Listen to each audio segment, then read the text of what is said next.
Welcome to our most recent edition of The Genius of the Sopranos, our series where we go through each episode of The Sopranos and provide some insight and analysis. Be sure to check out the previous episodes in the series and subscribe to the channel so you don't miss out on future videos. I know some of you guys have been itching for new Sopranos videos, but these do take a long time to make. You want compromise? How's this? If you become a channel member, you'll get immediate access to more than 50 early access videos, and seeing as though I pretty much upload once a week, that's pretty much a year's worth of content right there. Look at this fucking lineup. In Pax Soprana, Tony is no longer able to function as a man, with both Carmela and his mistress Irina, and his dreams are invaded with invasive thoughts about Dr. Melfi. Carmela feels jealous of Tony's ability to connect with another woman on a human level and goes to her priest to talk about it. The reign of Uncle Junior begins, and he ain't respecting old arrangements, busting a card game that wasn't paying anyone, having a drug dealer thrown off a bridge, and after some counsel from the bitter Livia, who's looking to cause a bit of dysentery in the ranks, Junior taxes Hesh, bypassing a previous arrangement with Johnny Boy, leading Hesh to go to Tony, who reaches out to New York. Oh, Johnny Sack! They must have had free tokens at the tunnel. Yep, it's the first appearance of everyone's favourite Rubenesque-loving Lupertazzi underboss, though at this point in the show, it isn't mentioned who exactly Johnny Sack is, nor are the Lupertazzi family mentioned by name, and Carmine Sr. is introduced a few seasons later.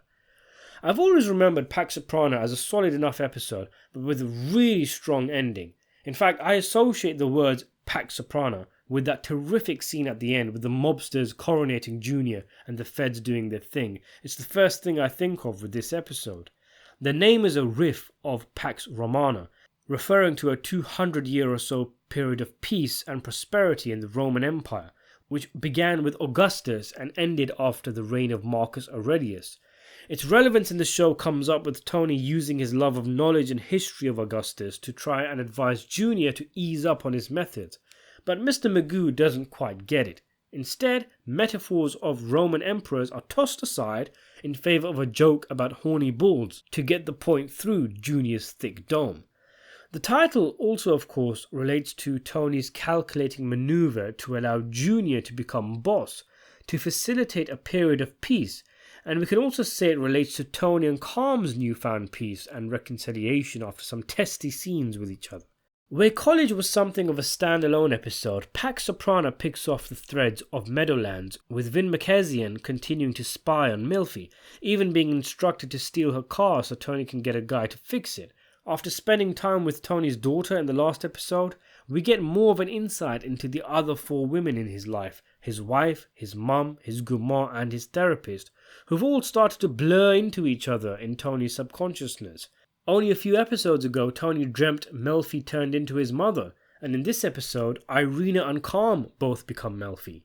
It's established during a session with Melfi that it was Tony who picked Jennifer, a choice between her and two Jews. With her being a paisan, a woman, and turning out to be a brunette, a woman who listens, who provides Tony with comfort, is it any surprise that Mr. Type A personality eventually professes his love to his therapist, even wanting his mistress to dress more businesslike to mimic Melfi?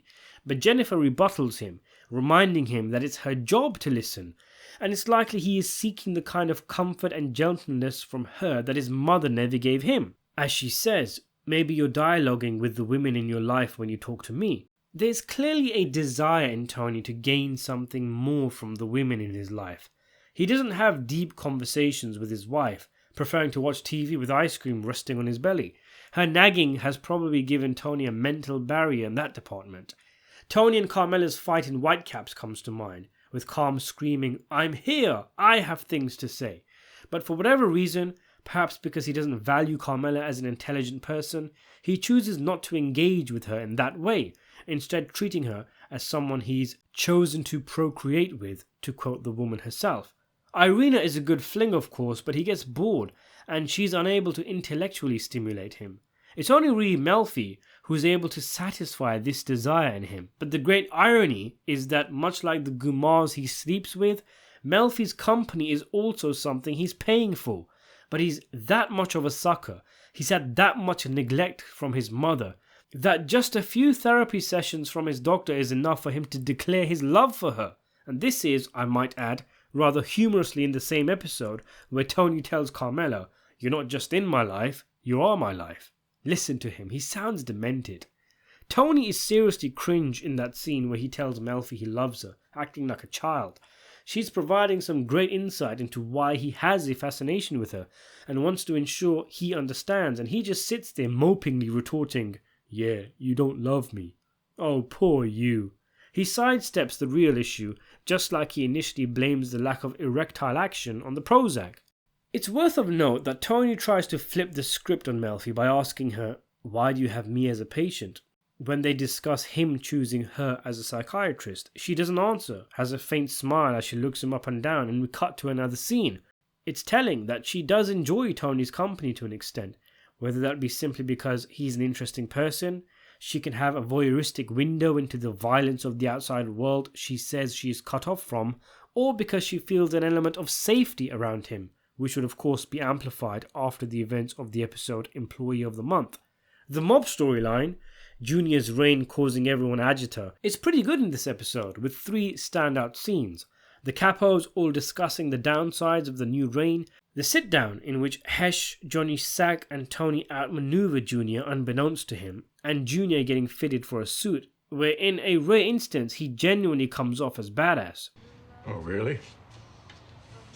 What's this motherless fuck's name? Saying that though, he's initially framed from the waist up, looking dignified until the camera pans down to reveal his wrinkly old legs and boxers. Fitting, as from a fleeting glance we see a mob boss firmly in charge, making changes, his finger on the pulse, but in reality he's got his pants pulled down by his nephew. There's a cool little scene between Hesh and Tony where Tony appreciates the open air, and Hesh admits he can watch the horses for hours. Hesh doesn't have to ask for the taxed money that went Tony's way, but Tony knows to give it to him, which he does so in an affectionate way.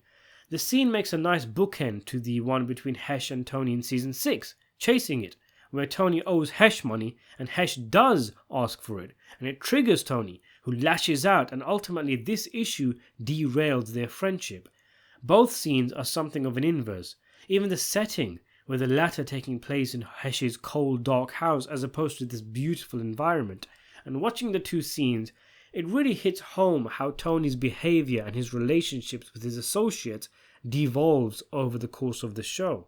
I heard that the actor who plays Hesh was supposed to have a bigger role on the show, with David Chase wanting him in it more, but the actor didn't want to commit to a long-term contract and was content to be the happy wanderer of the show. The part where Fuckface-itis throws the dealer over the bridge is one I found pretty disturbing the first time I watched the show. Of course it's a clear dummy, but it's just the way the guy hardly made any effort to escape, like he never truly believed he was about to be killed, or was just that petrified he was unable to attempt a getaway. Some sad shit. Before they make up, Carmela goes on a major shopping spree to Tony's irritation. Perhaps this is her way of getting his attention, knowing he is getting what he should be getting from his wife from other women. And this is her way of lashing out by drawing Tony's focus back on her. Simultaneously, she is easing all her tensions and covering her anxieties by indulging in hedonistic consumerism, by buying all this furniture. Her house looks like shit. Over the course of the show, it becomes evident that Tony buys Carmela's complicity and silence in his lifestyle through expensive gifts, and this transactional marriage is no better exemplified than when Carmela literally negotiates the terms of them hooking back up through transactional benefits in Season 5 after their separation. Her spending spree here is a minor version of that, a jealous punishment for Tony having found a therapeutic connection with another woman. Everything has a price in a postmodern capitalistic world, as further exemplified by those black dudes' silence being bought by Mikey Pamleese. Pax Soprano's ending is one of the most memorable in the entire show. It's one of the few times the mob stuff doesn't feel self-deprecating, and the show isn't trying to chip away at the glorification of the mafia. Here, the mob looks as cool as it's ever going to look in the show, and the instrumental of Paparazzi by Exhibit is the chef's kiss. The sound of the camera shutters combined with the snaps of the capos with the music pumping in the background is one of the best combinations of editing, cinematography and music in the show. There's something about it that feels like the end of an era, Jackie Jr.'s photo being taken down, and the beginning of a new reign, with Jr.'s image now at the top. It always irked me that Jr. wasn't given a new sticker, but I suppose it's fitting as he's literally a paper boss. We're introduced to the FBI for the first time, and we receive validation that Tony's master plan was a success, what with the feds clearly marking Jr. as the new boss. But it's Tony who's really in charge, as symbolized by that final snapshot where he towers over Jr.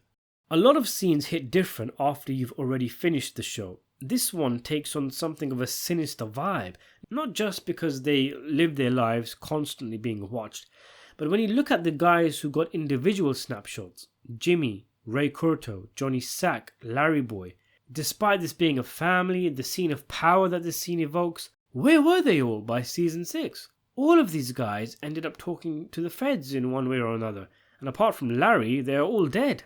That power and unity this family has crumbled, if it ever existed.